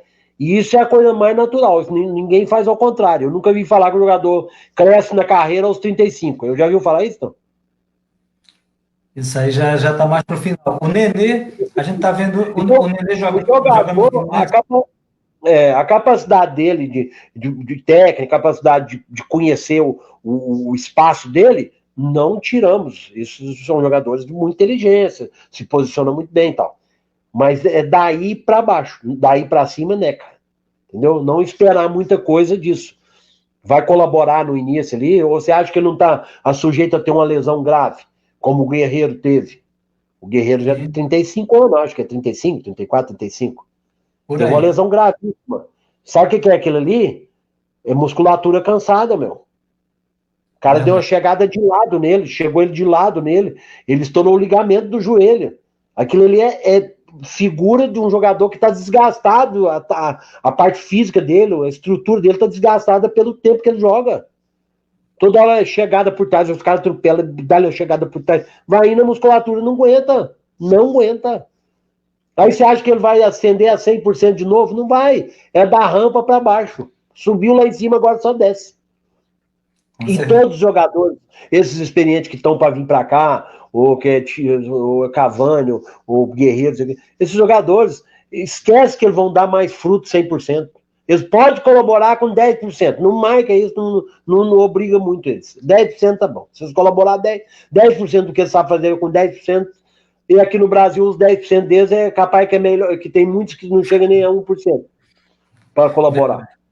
Tá certo. Meu amigo, me diga uma coisa, a gente já passou aí de 1 hora e o pessoal tá batendo parabéns aí pela tua entrevista, belíssima mesmo, você grande conhecedor de futebol.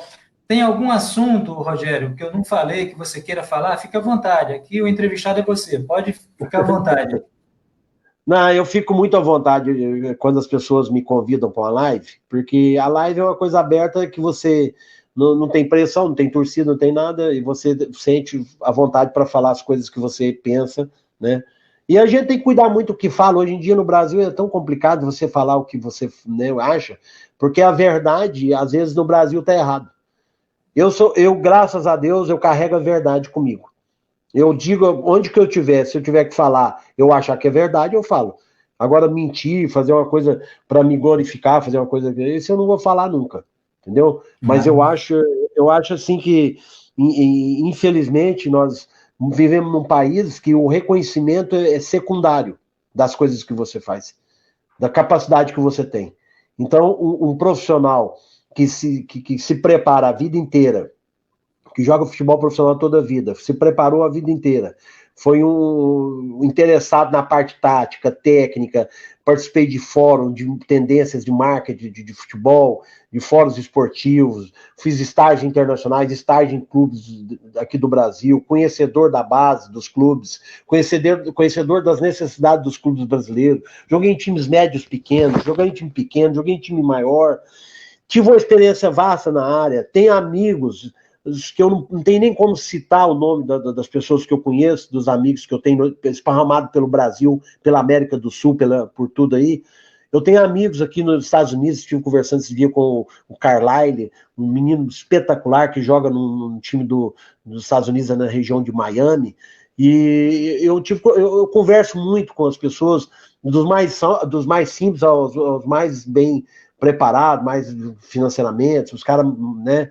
E eu sou um cara comum, amigo das pessoas. Eu gostaria muito de poder ajudar todo mundo. Eu sou uma pessoa muito boa de coração. Eu acho que as coisas que a gente consegue na vida, a gente tem que compartilhar com os amigos. Tem que estender os laços da gente. Porque a vida da gente é uma só. Ela é muito rápida tudo. Eu tô com 56 anos e me acho jovem, ainda me acho novo, não me acho velho. Eu gosto de correr, gosto de jogar uma bola, uns cinquentão, e ainda quero ter meu sonho de assumir uma equipe de futebol profissional e fazer a equipe andar para muitos verem a capacidade que eu tenho de comandar uma equipe. E eu tenho que estar pedindo isso, eu vou ficar pedindo, eu quero ver até quando, porque quando o Andrade assumiu o Flamengo, ele tinha 55 anos. Aí ele falou para mim assim, Beraba, não desista não, porque a minha chance chegou aos 55, ele foi ser técnico do Flamengo. Aí passou um ano e foi campeão brasileiro lá no Flamengo, né? Então, eu acho assim que tudo na vida tem um momento para tudo.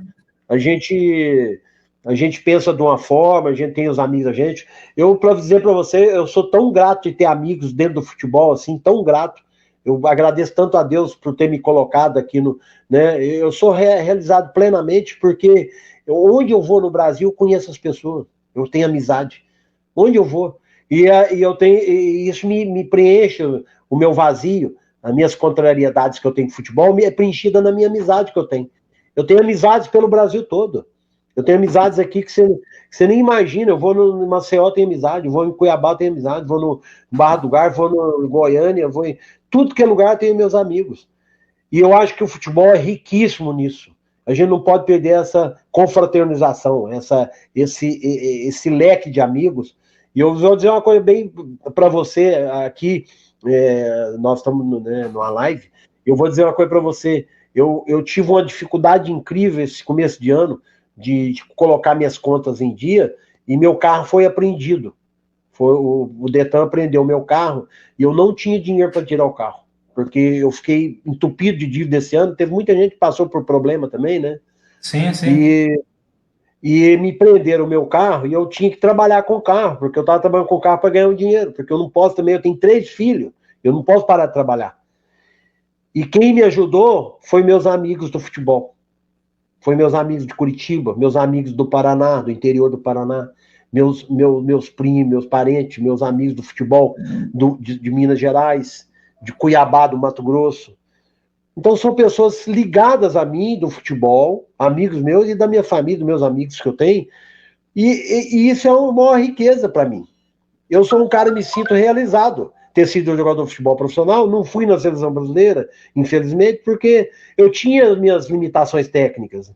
Eu reconheço que eu tinha meus momentos de relances, assim, de extraordinários, momentos. Eu nunca fui reserva nos times que eu joguei. A maioria dos times que eu joguei fui titular. Mas eu era um cara muito honesto para trabalhar, eu me dedicava muito, eu agarrava muito na minha profissão, entendeu? Então eu sou um cara realizado. Eu fui jogador profissional por minhas próprias forças, pela própria capacidade que eu tinha de jogar, de ir atrás, de abraçar a situação, de um sonho que eu tinha.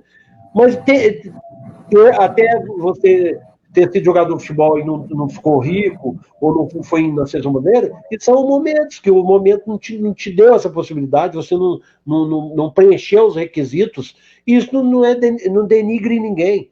E são os momentos. Eu vivenciei momentos excelentes dentro de clubes que eu joguei. Aqueles momentos, para mim, foram importantíssimos na minha vida, para me crescer espiritualmente, para me crescer pessoalmente, para me amadurecer. Eu amadureci muito. Eu até estava comentando com o professor Robson num grupo, com o meu professor, o Nilo Neves, que eu, graças a Deus, a minha maturidade, minha idade me trouxe meu crescimento.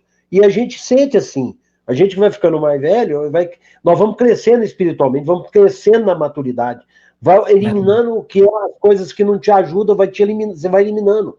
Você vai trazendo para ti o que é importante para a tua saúde, o que é importante para a tua vida, para o teu caminhar dia a dia. E eu, graças a Deus, de pé junto, eu agradeço a Deus todos os dias. Eu sou um ser humano que tem muitos amigos, tem minha família, tem os espaços que eu vou, eu me sinto à vontade, as pessoas me acolhem bem. Isso é o maior presente que Deus dá para o homem. É você que sabe ter convivência no social, né, abrangente. A convivência social abrangente, ela te leva, ela te conduz, e você se sente bem em qualquer lugar que tu vai, porque você é bem recebido. Então Deus dá a vida de cada um, o que você precisa para a tua vida. O que eu precisava para a minha vida era a minha paz. A paz comigo, de eu poder estar junto com meus amigos, com as pessoas que eu gosto. A melhor coisa do mundo é você ter uma paz, você ter paz consigo mesmo. E eu, graças a Deus, carrego isso comigo, sou de bem com todo mundo, não guardo mágoa de ninguém no futebol, né? Infelizmente, as coisas acontecem. Não é todo técnico que é rico, não é todo dentista que é rico, não é todo jogador de futebol que é rico, não é todo médico que é rico. Tem os pobres, tem os ricos, tem os mais ou menos, e a vida é assim, essa balança existe na vida. Esse vai e vem existe. E a gente tem que ser honesto, tem que ser uma pessoa direita, tentando ser o mais agradável possível, porque ninguém fica aqui pro resto da vida. E no tempo que você está aqui, você tem que tentar ser uma pessoa agradável, uma pessoa sincera, com honestidade. Fazer as coisas com honestidade, fazer as coisas com seriedade, né? Porque perderam muita essência, as pessoas estão perdendo muito essa coisa de natural, que é do homem, que é a moral, que é resgatar dignidade. Essas coisas básicas que são importantes, que são básicas na vida do homem, as pessoas estão perdendo. E isso não pode, você tem que resgatar isso aí. Esse resgate é importante. E ser humilde para reconhecer isso, essa humildade é importante você ter para reconhecer tudo isso, essa mudança de época, de momento, né, entrando novas opiniões, as pessoas estão muito polêmicas, né, e que todo mundo tem um ponto de vista. Então você tem que entender que essas mudanças são mudanças pragmáticas, são mudanças que acontecem sem você abrir o olho, elas estão sempre acontecendo, entendeu? Eu aceito muito tudo isso, sou um cara muito feliz, graças a Deus. Graças a Deus, eu acho que a verdade, a honestidade, a amizade, a família são valores que a gente não pode negociar, importantíssimo. Você passa isso com muita naturalidade. Show de bola. Olha, fazer rapidinho aqui, o Vitor, jornalista, ele até faz live comigo, é meu amigo, fez faculdade comigo, ele fala assim, Rogério, ainda garoto lá em Pirajuba, você poderia imaginar em brilhar em vários clubes. E qual o paralelo que você faz entre o Rogério bom de bola no início da carreira e hoje? Você ainda joga um bolão? Não, muito obrigado pela participação do menino aí de Pirajuba, né? O Vitor. O Vitor, e um abração para ele, viu? Um abração. Eu fico tão feliz, porque Pirajuba eu tenho guardado no meu coração para sempre, né? Porque Pirajuba é minha cidade de origem, né? Meu pai e minha mãe estão dormindo em Pirajuba. Eu falo que estão dormindo porque meu pai e minha mãe estão no céu, mas dormem lá em Pirajuba, né?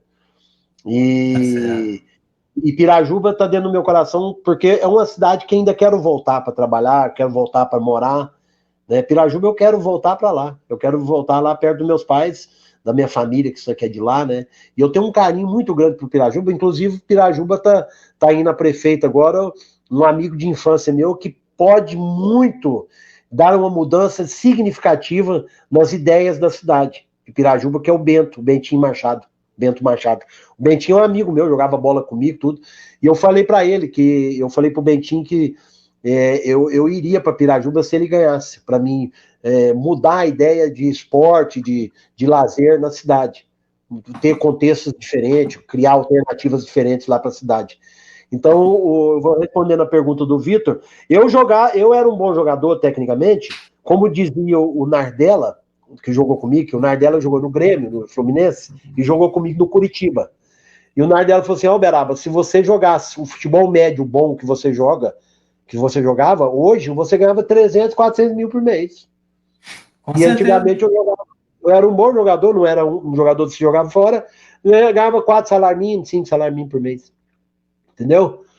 E hoje os caras ganham uma fortuna e não jogam tanto assim. Mas são momentos diferentes, aí você tem que aceitar o momento é esse, infelizmente, né? Isso infelizmente pro futebol, né? Então eu achava que agora no veterano eu tô jogando com o espaço mais reduzido, com menos condições físicas, mas eu sou bom para pensar ainda. Eu penso bem. Mas eu brinco o Master, porque no Master tem muitos amigos meus que estão jogando Master comigo aqui na Serra Gaúcha, né? E a gente tem brincado ali, né? Mas, claro, tem problemas de lesões que você carrega, de muscular e tal, e você reduz um pouquinho a velocidade, mas isso é normal, né, das categorias. Por isso que faz as categorias veterano, master, sênior, né? Mas como dizia minha mãe, enquanto eu tiver as pernas boas, eu vou jogar, né? Brincar.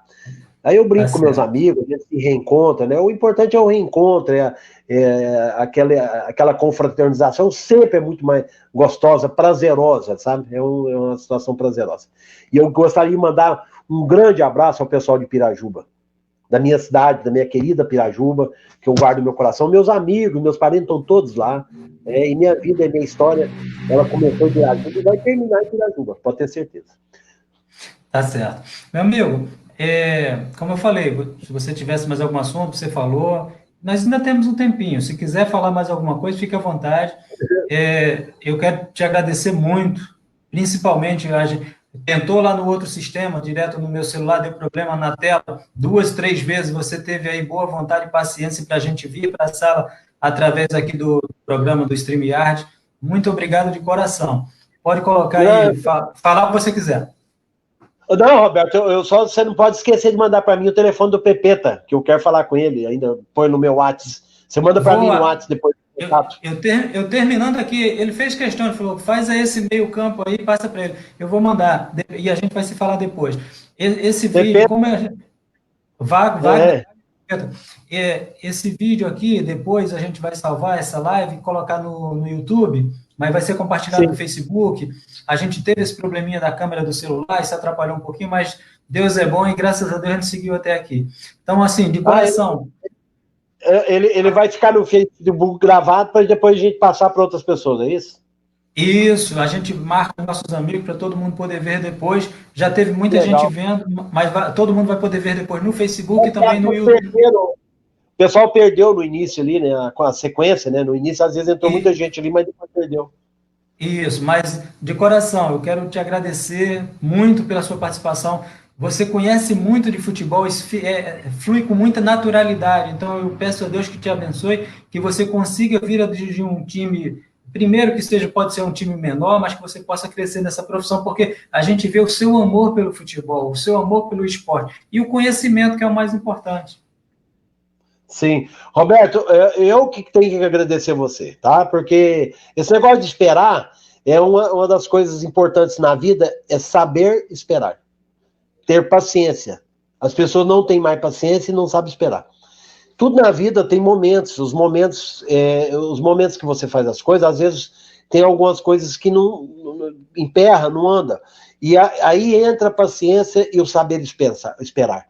O ser humano tem que ter humildade de saber o momento de esperar, saber o momento de ter paciência, porque a humildade, ela é riquíssima. Ela é um fator riquíssimo na vida do ser humano. Então eu reconheço, eu tenho meus defeitos, sou uma pessoa que tem alguns defeitos, como todos nós temos defeitos, né? Infelizmente temos nossos defeitos, mas eu sou uma pessoa de dar sempre um passo atrás se eu estou errado. Eu reconheço e tenho a humildade de recomeçar. Eu sempre posso recomeçar, porque você não pode perder tua linha de humildade. A vida da gente, ela é muito rápida e você tem que viver da melhor forma possível. Ser um cara claro, de esclarecimento, uma pessoa que sabe dar opinião, sabe opinar.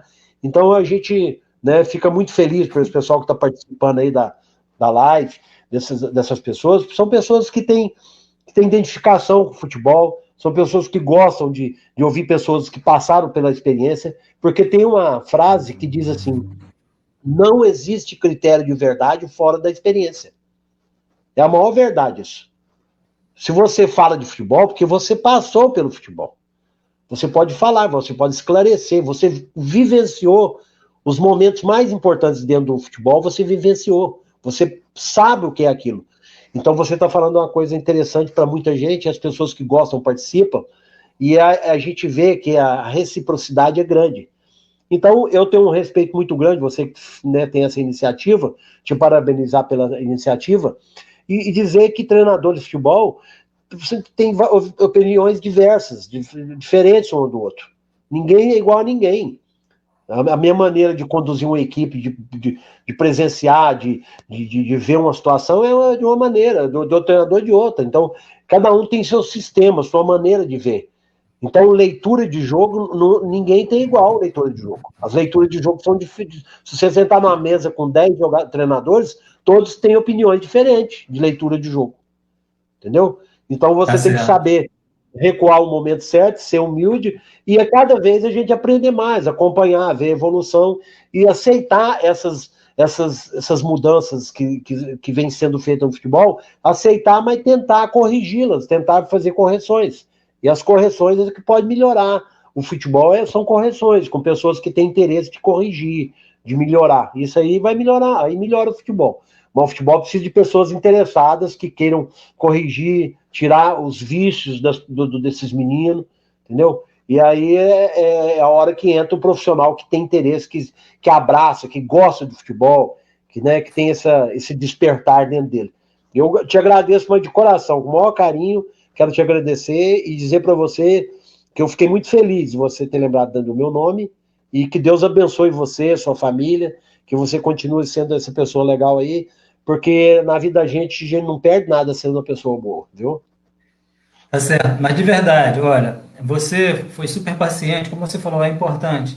a gente, às vezes, ter paciência, não, logo na primeira situação que dá errado, a gente desistir, não. Mas obrigado de coração, e assim, a gente vai divulgar no Facebook, no YouTube, a gente vai manter contato, e de coração, eu sei que eu creio muito em Deus, e eu sei que você crê, e Tá bom.